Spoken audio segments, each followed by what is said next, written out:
I want to bring the greetings of my husband, His Excellency, the Deputy President, Dorcas Gachagua. Do you receive them? That man you see there, everyone asks me to pray for him. There is no man I pray for better than that man. So whoever has been having any doubt that I pray for him, he cannot be where he is without prayer. He cannot be who he is and protected the way he is without prayer. So whoever has been asking me to pray more for him, I can tell you he's prayed for. And he's protected. And I love him. I love that man. And I stand with him. I pray for him. And I'm very sure they'll make the right decisions. Because the church is praying. And I'm part of that church that is praying. Amen. Now we go to the word of God, because I'm sure I'm looking at that clock. Mom, I'm looking at the clock.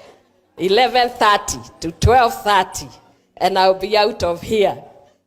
I love my mom. Mark 4, verse 35 to 36. We are reading from Mark 4, verse 35 to 36. On the same day, when evening had come, he said to them, "Let us cross over to the other side." Now when they had left the multitude, they took him along in the boat as he was, and other little boats were also with him. We go to Mark 5, verse 1 to 2.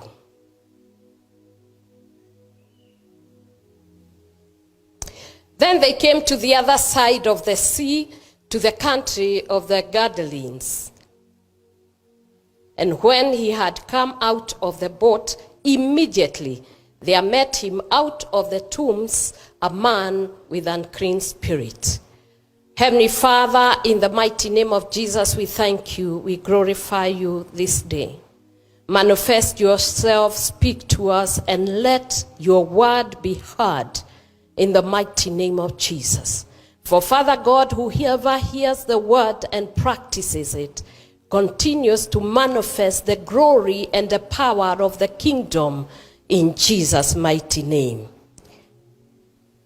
Now we find that Jesus, after telling about this parable of the sower of the world, he also told another parable about the kingdom of God and how it thrives. He talks about the light of the world.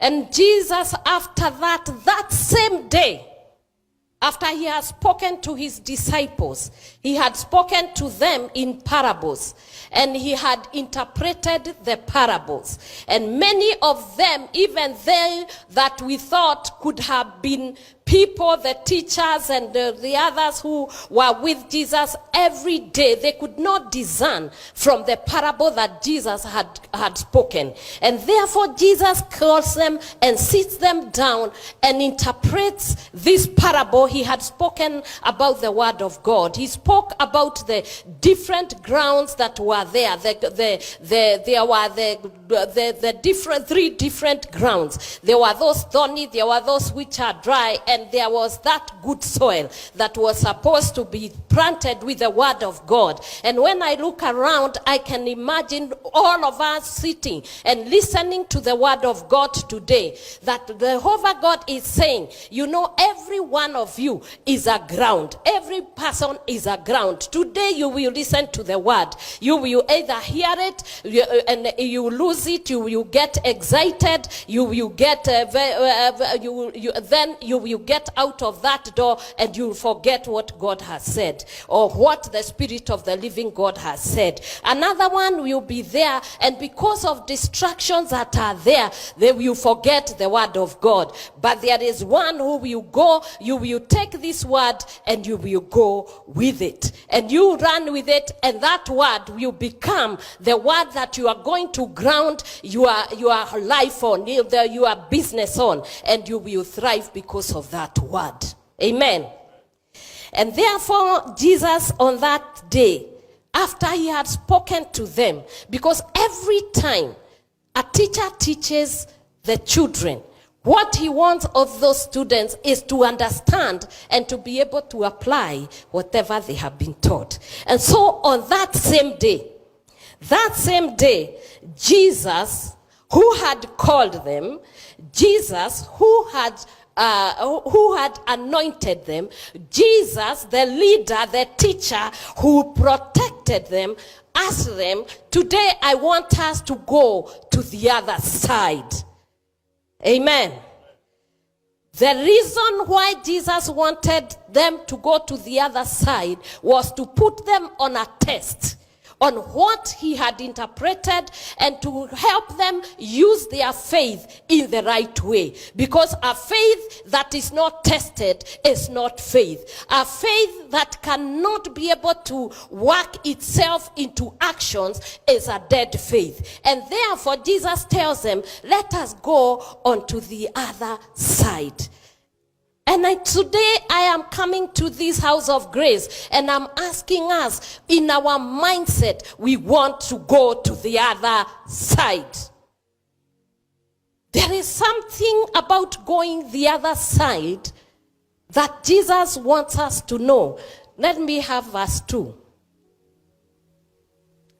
Now when they left the multitude, there is a time to leave the people that you have been with. If you know you have stagnated, many of us, you get stuck with your friends, you get stuck in situations, you get stuck in your negative mindset, you get stuck in your family criticism, you get stuck in the words that people have spoken concerning you, and you don't want to move from there. You just always are stuck there in that multitude. They had stayed in that multitude, but because Jesus had spoken to them, given the word and revealed to them that they needed to work their faith better, he said, now you need to go to the other side. Say, I'll go to the other side. They took with him in the boat. This is the most beautiful verse that is in this Bible that helps me. That these disciples, immediately they were told to go to the other side. They took Jesus with them. They didn't leave Jesus on the other side of the sea. They took Jesus and put him in the boat, because taking somebody, it means it is an action verb where you are bringing him into the situation. Many of us, why we are where we are, is because when Jesus gave the command, you obeyed all right, but you left Jesus on the other side. You cannot leave Jesus on the other side and expect to reach the other side without challenges. And that is why they put him in the boat. But there is something else that is going to happen as you will read this story. They took Jesus and they put him in the lower deck. And they took charge of the boat to go to the other side. And when the journey started, Jesus was sleeping in the lower deck, but the disciples were on the steering wheel, going across as they had been commanded. And then the journey started to experience challenges. The waves started beating against the boat.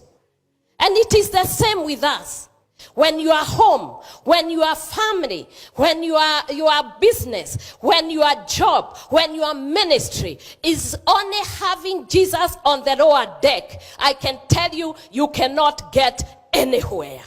It is when Jesus is on the upper deck and he's in control that the storms of life will not affect you. You can say amen.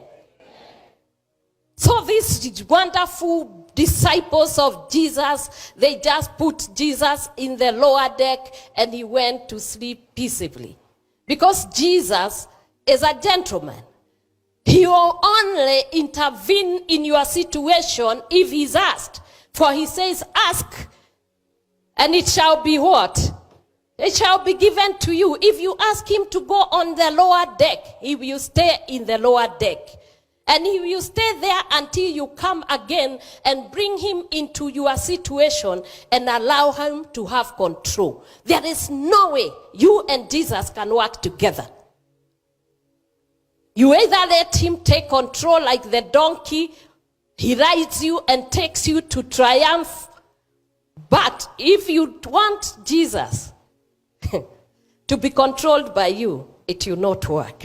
And so he stayed in the lower deck and the storm started beating the boat.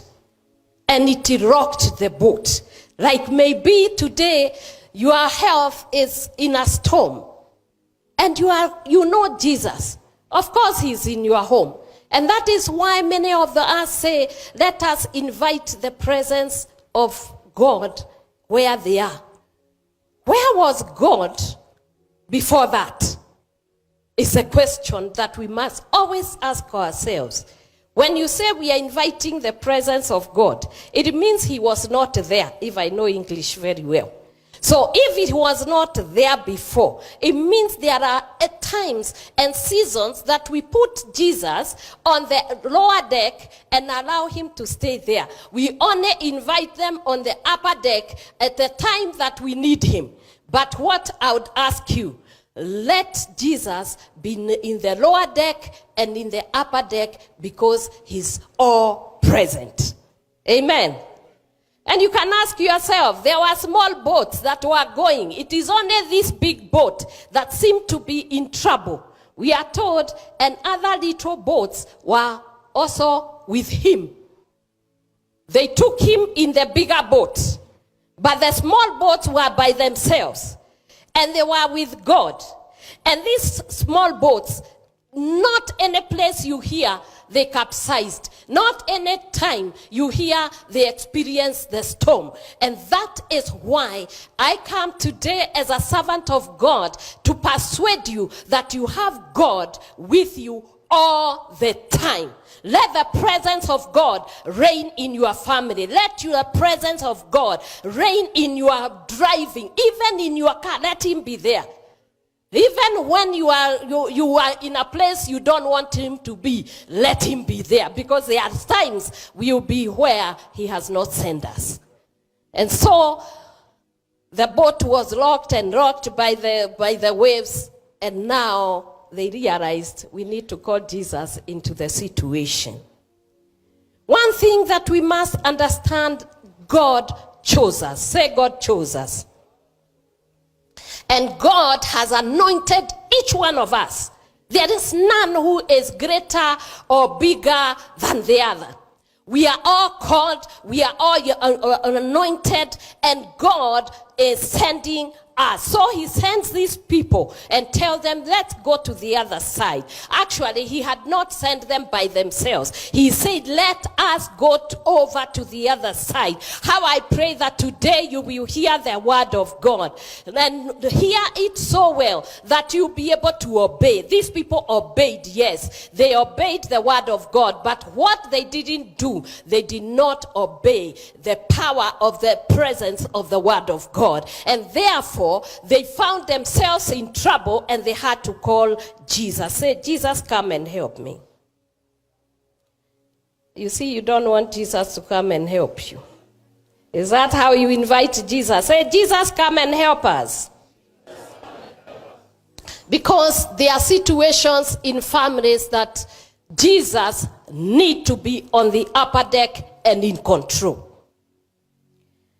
I'm reminded of one family that looked so good. This family used to go to the Shiloh.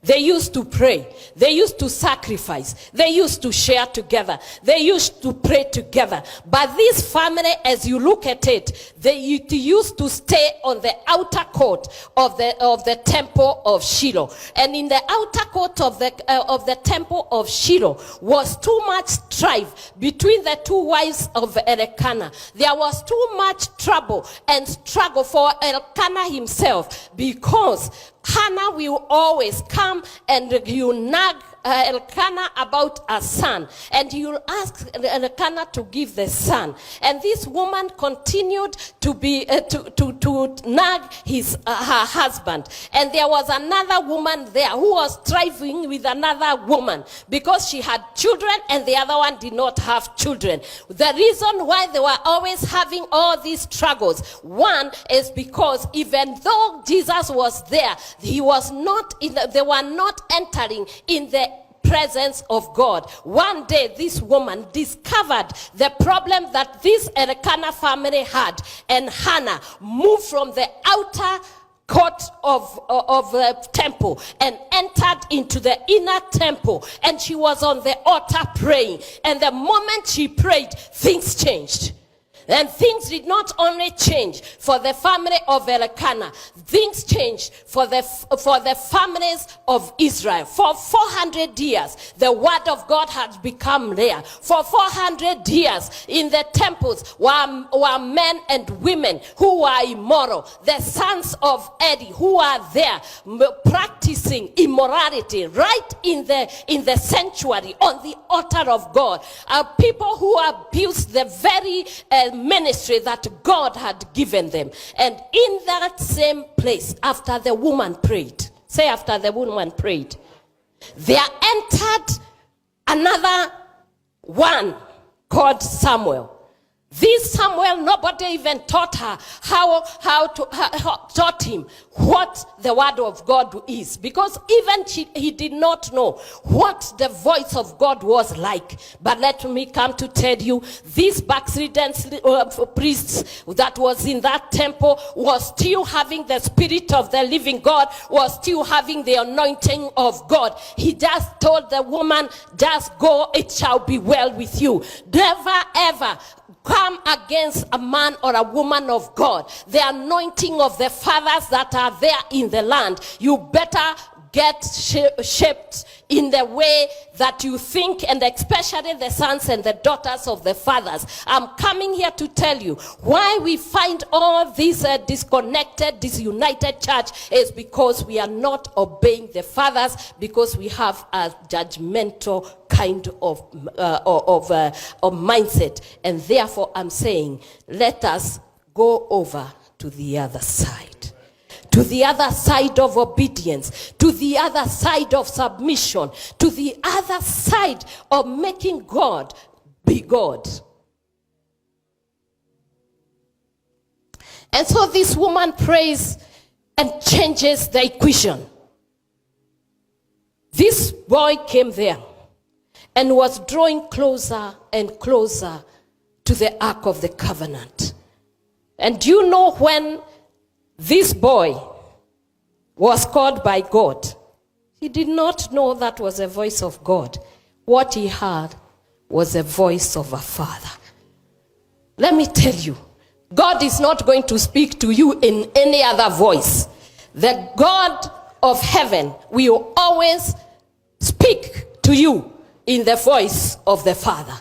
The blessings will not come from anywhere else. They will come by the voice and the blessing of a father. And in that boat was a father. Jesus is my Father, who will never, ever let me down. He will always answer. And so these people, they just go down and call him, and he comes to the upper deck and takes control. The next thing that he speaks to them is about faith. Living God is one thing, but practicing your faith is another thing, and very important.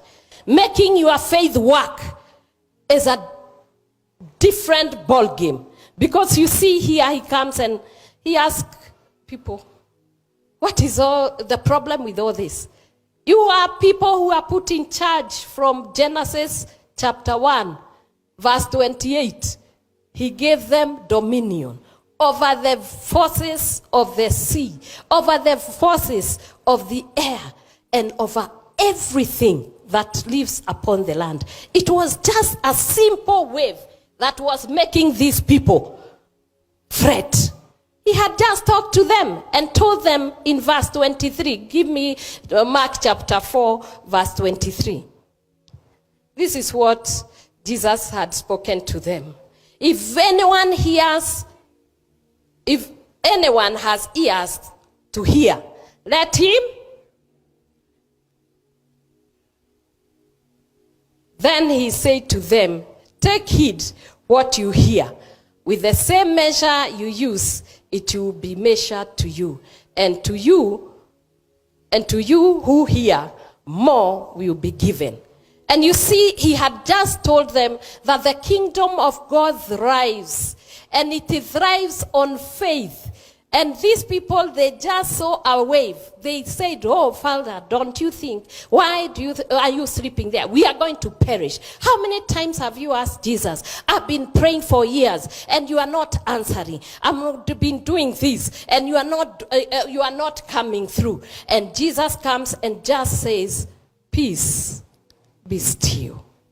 Today I speak peace, be still. In your family, I speak peace, be still in whatever circumstance, situation, condition, whatever it is that has been troubling you. All you need is to have faith in this God. This God can never let you down. This God can never, ever let you down.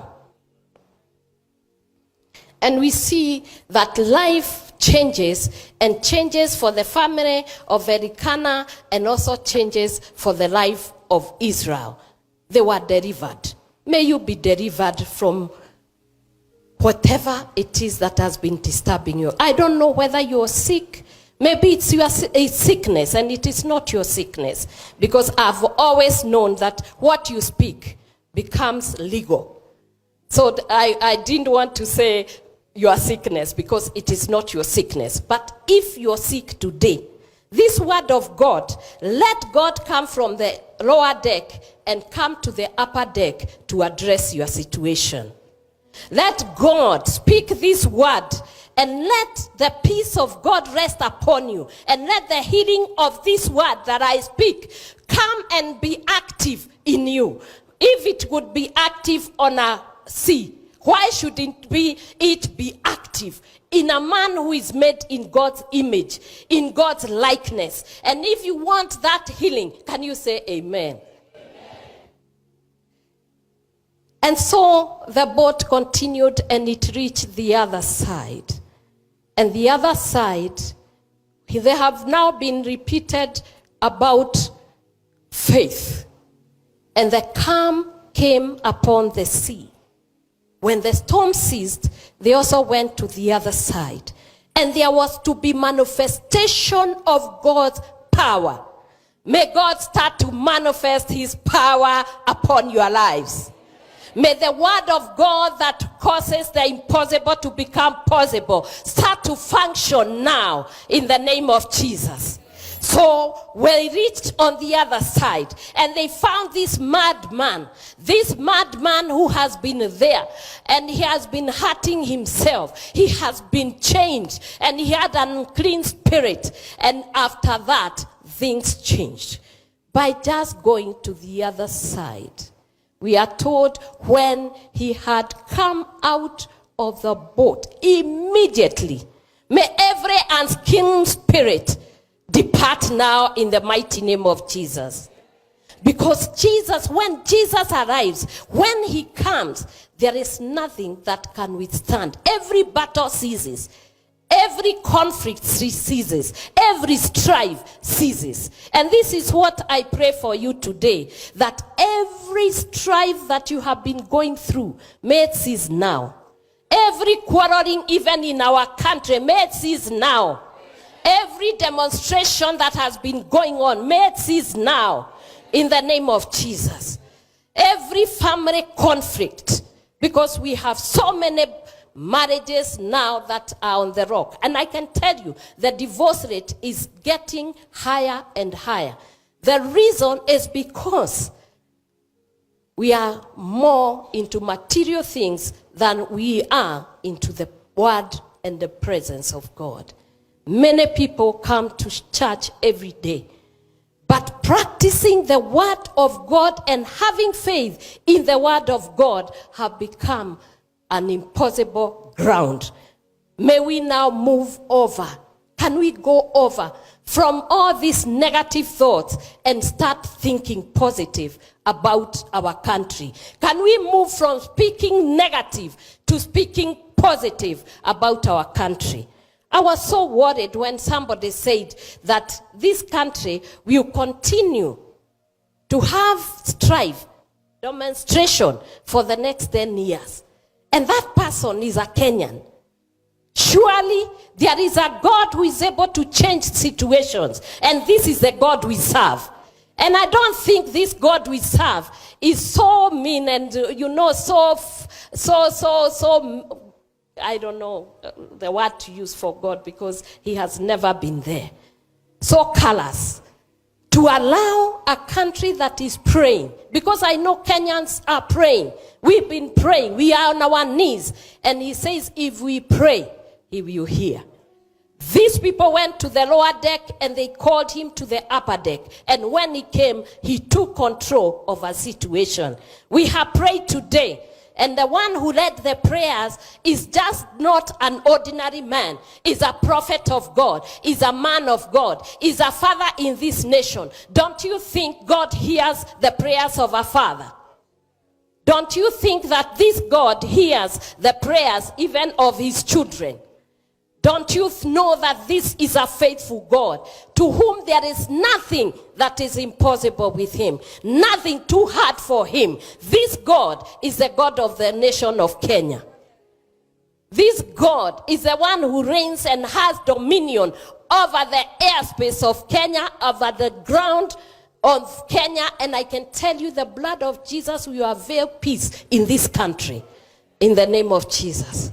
That is why God lifted us and put us here. And I can tell you, if you look at the way things go and you see the manner of miracles and manifestations that have happened, and I think if you just look at me, you will know how gracious, how faithful, how miraculous this God is. From a background of a ghetto in Thika, without shoes, without fees, from a widow background. My mother was widowed for many years, and we were 8 children. At one point, we didn't have clothes. We used to wear my father's shirt, and we'll go on Sunday like now, when other people are in church. As we used to go to the river, we would remove that shirt, wash it, wait for it to dry when you are naked, and then you would wear it for the next 1 week. And because circumstances and situations were very bad, the shirt used to have rice. And when you went back to sleep, after working as a maid, you will come back at midnight, and the bed had bed bugs. And that's how Satan works. And that poverty would have suggested that we were to amount to nothing. And that is why this boat was being rocked by the waves. The small ones, the devil has no problem with the small boats. And the devil has no issue with small dreams. The devil has no issue with people who are going nowhere. Those ones are walking with him. And if you have never met with the devil, it means you are in his camp. Because how do you meet with someone who is with you? So if you want to know who the devil is, don't stay in his camp. Just turn around. Let's go over to the other side now. Church, let us go over to the other side. Let us move from the devil's camp and come to the camp of God. Let us move from where the presence of God is not and go to where the presence of God is. And you will see a change in your lives. You will see a change in this country. You will see a change in your businesses. You will see a change in your ministries. You are going to see a turnaround. And there is going to become even in this nation. Because there is a God who desires to have peace. But he wants you to move from that side of tribalism. We are in the church. And we are the greatest tribalists. We are in the church. And the only thing we think about is party politics. We are in the church. And we cannot condemn people dying. We cannot stand up and say, this is wrong, because they are our tribes. If something wrong is happening, we must stand as a church united and say, this thing must stop. Those are the people that we have been praying for, so that they are turned around. We must move from place of chaos to the place of peace. We must come out of that violence into the place of non-violence. Because we can speak. We can be able to dialogue on things that are faithful and things which are true. I want to ask you, how many of those businesses that are being destroyed there belong to the people who are in power? How many? The moment one of them or two were touched, you saw they rose up. They have power, they have means to be able to speak for themselves. I come here to speak for those boys who are out there. The ones who are being abused and those ones who are taking that tear gas, the ones who are killed, those are my boy children. I've been wanting to turn around, to rehabilitate and cause and to validate their dreams. You and I must validate the dreams of those children. And we must, as Kenyans now, come out clean and make sure that whatever we do is for the progress and advancement for the future generation. Amen. When you see them, I see them, and I'm there, I'm on my knees crying and praying that God will cause their mindset to change, that they will move from that side of violence to a place where you and I as a church can start now feeding them.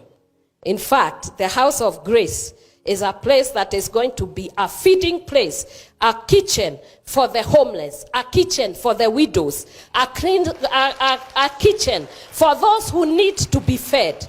Because God wants us to go to the other side, where we are not just spectators, but we are participators of faith and making faith work and making God look good. Many of those are there because they want something to eat. Why can't the House of Grace feed the homeless from Kibera? Why can't House of Grace feed the boy child from Kibera? Why can't those those people who are abusing drugs, those ones who are addicted with alcohol, those who are struggling under the influence of alcohol and substance abuse, why can't this be their heaven? And as long as I'm here, maybe you want to send me away. As long as I'm here, this is going to be a heaven of all those homeless.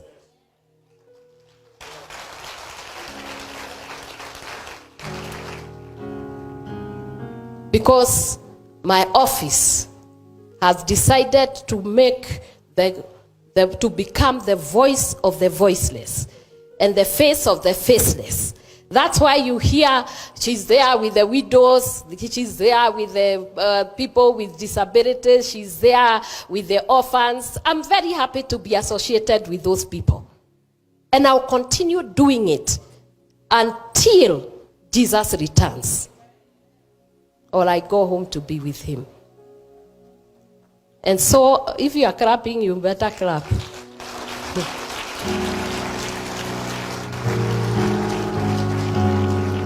A change can only happen when you desire it. A change can only happen when you have faith in it. We find these people obeyed. They went to the other side. But they did not have the faith for the journey.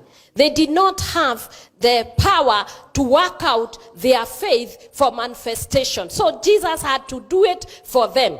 In the boat, he had to come out from the lower deck to come to the upper deck and stop the storm. When he went to the other side, we find a man out there. And those are the men we are talking about. These young men you see out there, they are the future church. Amen. We must bring them, we must rescue them and bring them to become the missionaries for the church in the next generation. Those young men you see there are the answer to the security of this nation. And we must rescue them and bring them to the center of their dreams. You refocus them and clean them. And we will be bringing clothes here. They will be connecting them. Amen. We are going to have a bathroom somewhere. They will come. They will clean up here. They will be clothed here. We will give them the word of God, the love of God. And in his faithfulness, God is going to turn them around. This is the work of ministry. There is no other work God called me to do. No other work God has assigned me to do. Because Jesus, speaking to Peter, he asked him, Simon Peter, son of Jonah, do you love me? And what did he tell him to do? Feed my sheep. He repeated, son of Jonah, do you love me? What did he want him to do the second time? By the third time, he was already annoyed and wondering, why does Jesus always, is he doubting that I love him? But he was emphatic because feeding is one of the greatest principles and pillars of the kingdom of God. And we can stay here and be given the word of God every time. But if you cannot even feed a neighbor next to you, you cannot even see them naked and clothe them. Let me tell you, Matthew 25, verse from 32 or 35 there. God gives us the answer to enter heaven. He said, I was hungry. And I was in prison. Most of those people are imprisoned. Like that man of the Gadarenes. He was imprisoned by circumstances. He himself was limited. And in the way he saw things, he always even cut himself. People changed him. But when Jesus came, he spoke a word. He spoke a word, and all demons left him.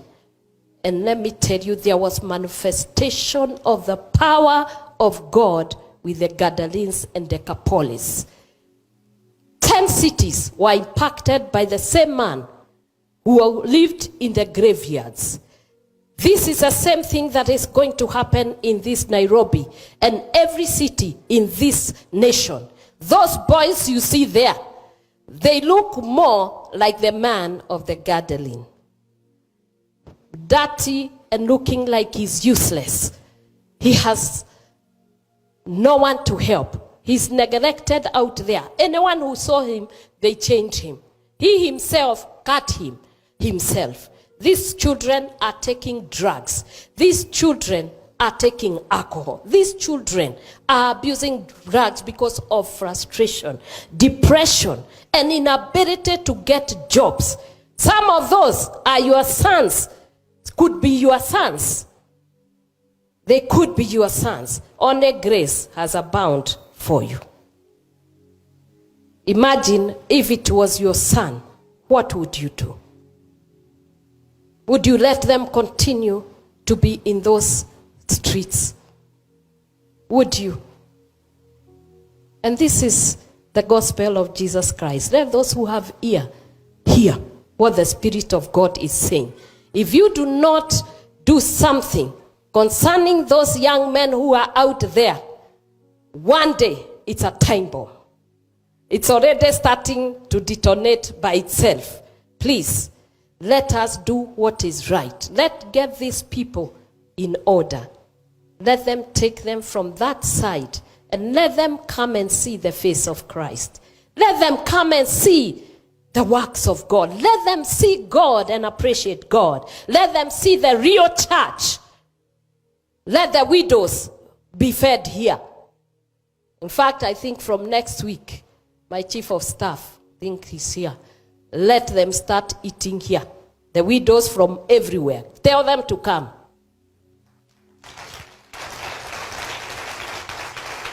We will start a feeding program for the widows next week.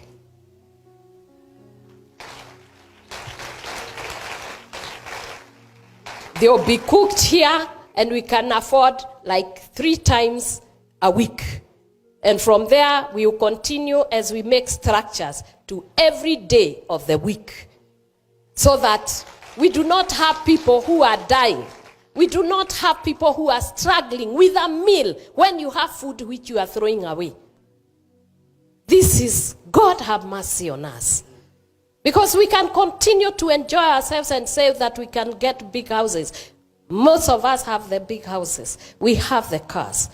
Even after we leave here, we are going to go to a lunch that can feed those widows and those young men for a month. And our hearts don't grieve over this. That is a burden that God has given me. I'm hoping this clock is working well.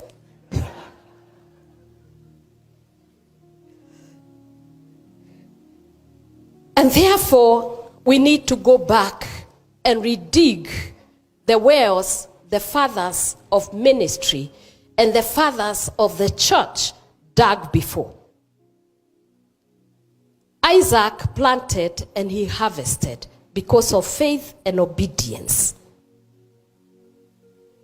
And when he dug the first well, there was strife. The next, there was quarrels. The next one, he was very comfortable. And that is where the church of Jesus Christ is. Rehoboth. A place roomy, a place good, in the 4 walls of the church, when the others are dying out there. When the souls that need to be harvested are there. From Sunday to Sunday, our Father has taught us the word of God. And every Sunday you come, you sit on those seats. You hear the word of God. And you bring nobody to the church. Bishop, this church should be having over 100,000 people by now. If we are doing what is right. If every one of you went out there, you don't need to bring those who don't want to come to church. Just go get that one widow. Let her come here. Go get that parking boy, you call them. Let them come here next Sunday. And you see what's going to happen. We are going to have a crisis because we will not even have seats for them. Let Bishop preach to you next Sunday. Every one of those goes out there and witnesses about this word. And let them bring people. That is how the church growth goes. But this one is a dormant church. This one is a church of the lazy. They just hear, they eat, they go home. They hear, they eat, they go home. They do nothing. They don't even serve in the church. I'm very sure now people are wondering, as a second lady, I'm supposed to be served and to sit down. But I did not ask to sit and be served. I asked God to make me a servant of the people. And that is what I'm doing. I asked for a door so that the church agenda can advance. And that is what I am doing. I am here to serve, not to be served. I am here to lead people into the right direction. To take them from this side to this side. To open their eyes and their ears to see what is happening in the nation. And do something about it. Will you do something about it? Will you do something about it? If you can stand and we'll pray.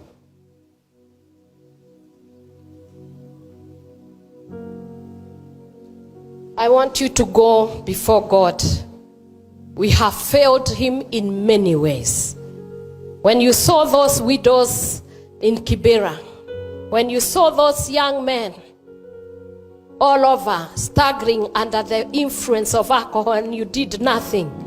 When you saw the naked and you did not clothe them, you have clothes in your closet which you are waiting to reduce weight so that you can get in there. Mercy upon you. So let's pray to God that he may affect our hearts, that we may start to reach out and to touch the life of others, because that is the purpose and the will of God. Go to before God. First take yourself before God and pray that things are going to change. Come from that side. Come to the other side. Empathize. Think of those people who cry and pray to God that they may get a meal and you have it and you don't give it. Those who are naked and they are seeing you change clothes from Monday, even twice a day, and you did not consider giving them. You must be affected by the struggle and the suffering of the many. Oh, Shantabaka, Sambasikarababashai.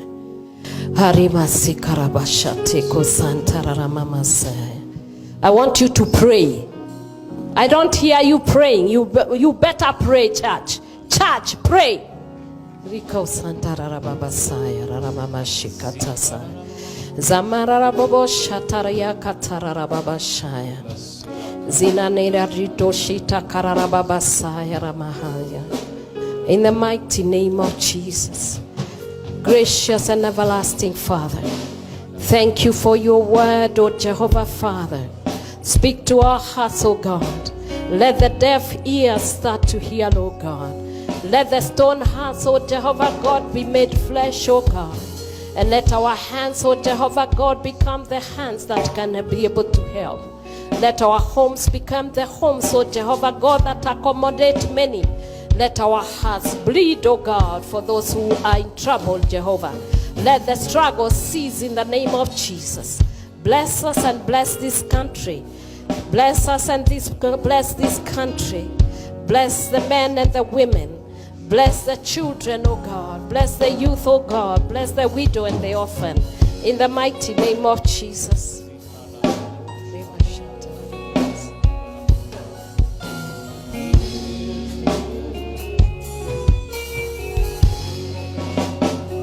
Hallelujah.